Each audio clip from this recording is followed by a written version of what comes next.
আসসালামু আলাইকুম। ১৯তম শিক্ষক নিবন্ধন সার্কুলারটা কবে নাগাদ আসতে পারে? তো এই বিষয়ে আজকের আলোচনা। তো আপনারা জেনে থাকবেন যে গতকালকে শিক্ষা মন্ত্রণালয় এবং এনটিআরসির মধ্যে একটা সভা অনুষ্ঠিত হয়েছে এবং সেখানে বেশ কিছু বিষয়ে আলোচনা হয়েছে এবং এটাও সেই আলোচনায় উঠে এসেছে যে আপনার নেক্সট যে সার্কুলার অর্থাৎ ১৯তম শিক্ষক নিবন্ধন সার্কুলারটা কবে আসবে। তারা সেখানে সুনির্দিষ্ট কোনো ডেট না দিলেও তারা আসলে কিছু বিষয় সেখানে উঠিয়ে এনেছে যে তাদের ইন্টারনাল কিছু কাজকর্ম আছে, সেই ইন্টারনাল যে কাজগুলো আছে সেগুলো শেষ করার পরে তারা ১৯তম শিক্ষক নিবন্ধন সার্কুলারটা পাবলিশ করবে। তো সেটা আসলে কোন কাজগুলো আছে এবং কবে নাগাদ আসতে পারে এই সার্কুলারটা, সেই বিষয়ে আজকের আলোচনা। তো চলুন শুরু করি। আমরা গত ৩ বছর ধরে দেখতেছি আসলে কোনো নিবন্ধন সার্কুলার নাই, অর্থাৎ ১৮তম শিক্ষক নিবন্ধন সার্কুলার পরে এখন পর্যন্ত প্রায় ৩ বছর চলে গেলেও বা ৩ বছর অতিবাহিত হলেও এখন পর্যন্ত নতুন করে কোনো সার্কুলার আসলে সরকার থেকে দিচ্ছে না। তো সেই জায়গা থেকে অনেকের দাবি ছিল যে খুব দ্রুত যেন সার্কুলারটা দেয় এবং আমরা যেন যারা বেকার ভাই বোনেরা যারা আছে তারা যেন এই সার্কুলারটাতে অ্যাপ্লাই করতে পারে। তো সেই জায়গা থেকে গতকালকে শিক্ষা মন্ত্রণালয় এবং আপনার এনটিআরসি এর একটা আপনার গ্রুপ বা একটা এনটিআরসির কিছু সদস্য তারা একটা মিটিং করেছে। সেই মিটিংয়ে প্রথমত যে বিষয়টা এসেছে সেটা হচ্ছে যে আপনার চলমান আমরা জানি যে প্রধান শিক্ষক এবং সহকারী প্রধান শিক্ষক যে নিয়োগটা ছিল সেইটা আপনার ভাইবাটা কিন্তু বাকি আছে। তো সেই ভাইবাটা আগে নিতে হবে, এটা এনটিআরসি এর হাতেই থাকতেছে। এবং এরপরের বিষয়টা হচ্ছে যে আপনার এদেরকে ভাইবা নিয়ে এরপরে বদলি কার্যক্রম শুরু করবে। এটা কিন্তু খুবই বড় একটা সুখবর যারা রানিং শিক্ষক আছে তাদের জন্য, কারণ আমরা জানি এখন পর্যন্ত কিন্তু এনটিআরসিতে বদলি কার্যক্রম নাই না, যার ফলে আসলে একটা লোকের বাড়ি টেকনাফ সে তেঁতুলিয়াতে একটা প্রত্যন্ত অঞ্চলে গিয়ে সে জব করতেছে এবং আসলে খুবই বাজে একটা অবস্থার ভিতরে তাদেরকে যেতে হয়। কারণ আপনারা জানেন যে স্কুলগুলো অনেক গ্রামের মধ্যে হয়, তাদেরকে শহরে থাকতে হয়, আবার এদিকে যে স্যালারি সেই সব কিছু মিলায় আসলে এইখানে জব করে টিকে থাকাটা একটু টাফ। তো সেই জায়গা থেকে এদের বদলি কার্যক্রমটা শুরু করবে সরকার খুব দ্রুতই, অর্থাৎ প্রধান শিক্ষক এবং সহকারী প্রধান শিক্ষক যে ভাইবাটা হবে সেই ভাইবাটার পরপরই এরপরে প্রধান শিক্ষক সহকারী প্রধান শিক্ষকদের নিয়োগ দিবে। নিয়োগ দেওয়ার পরে আপনার গত যে বিজ্ঞপ্তিটা হয়েছিল গণবিজ্ঞপ্তি, সেই গণবিজ্ঞপ্তিতে আসলে আপনারা জেনে থাকবেন যে অনেকেই আপনার ভুলক্রমে মানে ভুল সুপারিশ প্রাপ্ত হয়েছিল। ঠিক আছে, অনেকেই দেখা গেছে সাবজেক্ট ইংলিশ সে চলে গেছে সমাজবিজ্ঞানে, অনেকের সাবজেক্ট ম্যাথ সে চলে গেছে ইংরেজিতে। তো এরকম ভুল যে সুপারিশ প্রাপ্ত হয়েছিল তো তাদেরকে নতুন করে সুযোগ দেয়া হবে যে তারা যেন তাদের সাবজেক্ট যেটা আছে সেখানে যেন তারা আপনার শিক্ষকতা করতে পারে। তো এই কার্যক্রমটা তারা করবে এবং এরপরে যেটা হবে সেটা আপনার এই যে ১৯তম শিক্ষক নিবন্ধন সার্কুলারের যে কার্যক্রম সেই কার্যক্রমটা শুরু হবে। তার মানে এটা বোঝাই যাচ্ছে যে মোটামুটি আরও বেশ কয়েক মাস চলে যাবে ১৯তম শিক্ষক নিবন্ধন সার্কুলার পেতে হলে। কেননা আপনার প্রধান শিক্ষক এবং সহকারী প্রধান শিক্ষকের যে ভাইবাটা এটা অ্যাটলিস্ট ২ মাস ২.৫ মাস সময় লাগবে। তো এখন যদি আপনার আগস্ট চলে তো সেপ্টেম্বর অক্টোবর নভেম্বর নাগাদ এটা শেষ হবে। এরপরে আপনার যে বদলি কার্যক্রম সেটাতেও ২ মাস অ্যাটলিস্ট টাইম লাগবে।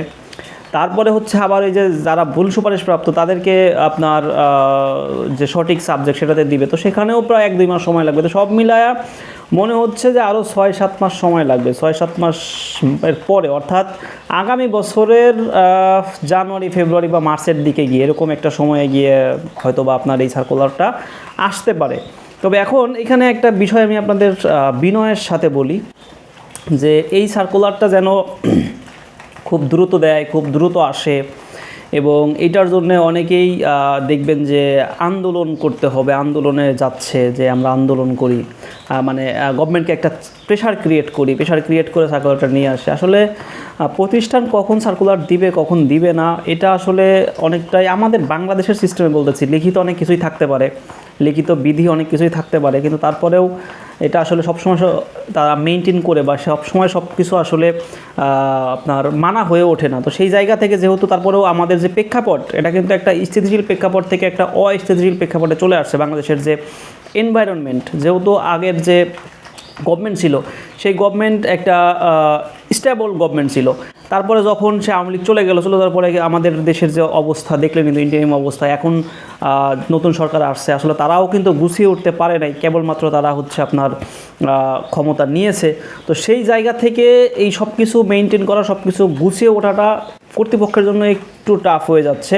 এর মধ্যে এনটিআরসির চেয়ারম্যান পরিবর্তন হয়েছে, তো চেয়ারম্যান পরিবর্তন হলে কিন্তু আবার নতুনভাবে সব কিছু শুরু হয়। তো সব কিছু মিলায়া যারা আসলে গভর্নমেন্টকে চাপে ফেলতে চাচ্ছেন, যে প্রেশার ক্রিয়েট করে নিয়ে এটা আসলে আমার মনে হয় হিতে বিপরীত হওয়ার সম্ভাবনা আছে। কারণ হচ্ছে আমলাতান্ত্রিক যে জটিলতা আছে, এই জটিলতাগুলো অনেক ক্ষেত্রে অনেক সময় ইচ্ছা করেই ক্রিয়েট করে রাখা হয়। তো সেটা যদি করা হয় তখন কিন্তু এই সার্কুলারটা পেতে আরও বেশি সময় লেগে যেতে পারে। সো যারা আসলে এই ধরনের উস্কানি দিচ্ছে, উস্কানিমূলক বিষয়গুলোতে আপনাদের না জড়ানোই ভালো ভাই।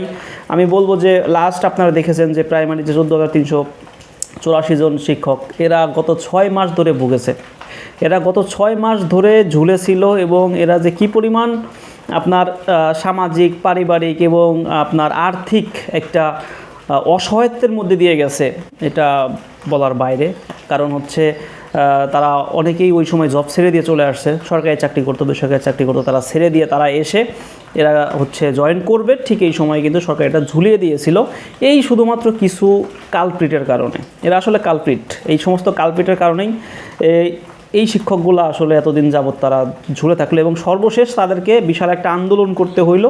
সেই আন্দোলন করে, শাহবাগ অবরোধ করে, তারপরে তাদেরকে সেখান থেকে সফলতা নিয়ে আসতে হলো, তাও আবার 2 মাস, আরও 2 মাস তাদের ওয়েট করতে হবে। তার মানে গত 6 মাস এবং সামনে আরও 2 মাস, 8 মাস সময়, 8 মাস টাইম তাদের জীবন থেকে নষ্ট করে দিয়েছে আসলে এই ধরনের কিছু কালপ্রিটরা। তো সুতরাং এগুলোতে না পা বাড়িয়ে আপনারা পড়ালেখা করেন, আপনারা আসলে ঠিকমতো প্রিপারেশন নেন, সার্কুলার যখন হবে তখন আপনারা আসলে অ্যাপ্লাই করবেন। আর একটা চাকরি পাওয়া তো আসলে অনেক ক্ষেত্রে পরিশ্রম, মেধা, পাশাপাশি লাক। বাংলাদেশ প্রেক্ষাপটে আপনার প্রথম লাগবে পরিশ্রম, দ্বিতীয় লাগবে মেধা, তৃতীয় হচ্ছে আপনার ভাগ্যও থাকতে হবে। তো এই 3টা জিনিসের কম্বিনেশন হইলে তাইলে আপনি একটা চাকরি দেশে আসলে পাবেন। তো এখন আমি বলবো যে আপাতত আপনারা ভাগ্যের উপরে ছেড়ে দিয়ে নিজের প্রিপারেশনটা আরও মজবুত করেন, নিজের প্রিপারেশনটা আগান। যেহেতু অলরেডি এনটিআরসি থেকে বলে দেওয়া হয়েছে যে আগের মতো রিটেনটা থাকবে না, এখানে থাকবে হচ্ছে শুধুমাত্র এমসিকিউ 200 মার্কের। তো এমসিকিউ বেস যে প্রিপারেশনগুলো হয়, সেই প্রিপারেশনগুলো আপনারা আপনাদের সাবজেক্ট ওয়াইজ নিতে থাকেন, সাথে পাশাপাশি জেনারেল যে সাবজেক্টগুলো আছে সেগুলো নিতে থাকেন।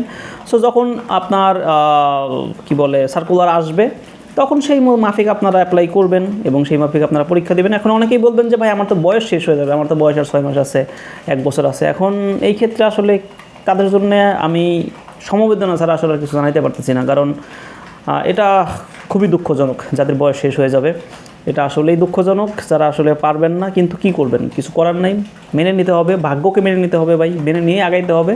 আপনি অন্য কোনো কিছু ট্রাই করেন। এবং যারা আমি বলবো এনটিআরসি এর যারা প্রিপারেশন নিচ্ছেন, দয়া করে 30 বছর পার হলে তারা আসলে শুধুমাত্র এইটা নিয়ে পড়ে থাকেন না, ঠিক আছে? অর্থাৎ 30 বছর বা 32 বছর পার হইলে যে হ্যাঁ আমার তো সরকারি চাকরির বয়স শেষ, কিন্তু আমি তো নিবন্ধনের এখনও দিতে পারবো, আরও 3 বছর আমার সময় আছে, আমি এটা তাহলে চেষ্টা করি।